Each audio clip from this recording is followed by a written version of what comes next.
A massive crack in the ground that's estimated to be up to 50 feet deep has opened up in Kenya seemingly overnight. The crack stretches along Kenya's Great Rift Valley, and many scientists believe it could end up splitting the continent apart. Deborah Pata is tracking developments from Johannesburg, South Africa.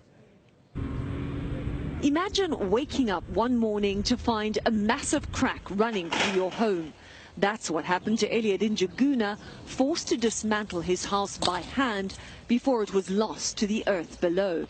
He lives in Mai Mahiu, part of the Great Rift Valley in Kenya, a region that has already provided a treasure trove of some of the most important archaeological finds in history. And this latest discovery is so significant, scientists predict it will be the fault line along which history is made once again as Africa splits into two continents. Although that won't happen for a very long time, says geologist Ben Andrews. Fortunately, this does not occur instantly, so we're many tens of millions of years away from having two continents. The crack in Kenya sits along the 3,700-mile-long East African rift. Geologists say that rift is growing larger as two tectonic plates move away from each other.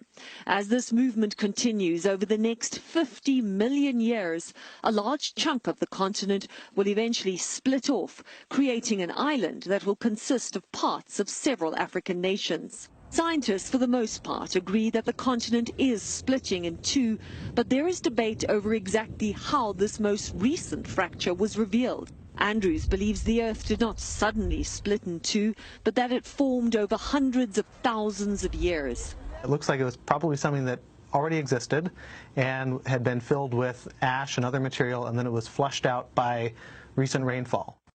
Joining me now from Johannesburg is CBS News foreign correspondent Deborah Pata. She's going to talk to us a little bit about this split. So, Deborah, this giant crack in the earth opened up in what seems like a matter of days. Can you give us an idea of how large it is and what geologists say may have caused it?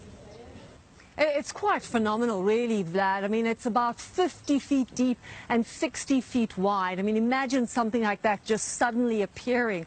Although geologists in part are saying that actually it was there all along, just hidden away from the world, and that because of some heavy downpour in recent weeks in Kenya, it cleared away what essentially was volcanic ash, which is a lot softer than normal rock, and that is how it came to be revealed. Although not everyone agrees with how this was formed, but that's certainly a lot of geologists are saying that is probably what happened. You know, I know a lot of people are really interested in the science behind this, and some of the pictures are really amazing, but I'm very curious about the people on the ground because, as you know, Deborah, things like this can affect people's lives in a significant way. So how are people reacting, and what does this mean for people living in the surrounding areas? How could their lives be impacted?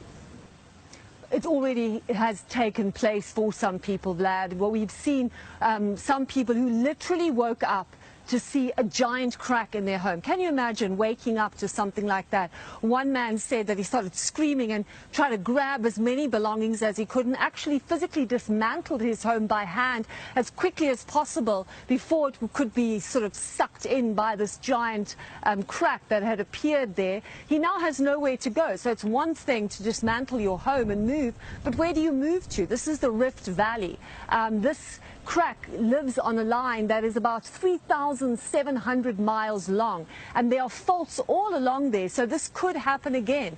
The road in the area, a giant fissure, fracture appeared in that road. It's now been filled up with rocks so the cars can continue to move over it, but this could not be a permanent thing. It could happen again. So it really has impacted quite severely on people living in the area, and it's a long-term problem that the Kenyan government is going to have to deal with. They wanted a railway line to go through this area, but how can you have a railway line going through what is essentially an area that, you know, could see this kind of problem again in the very near future?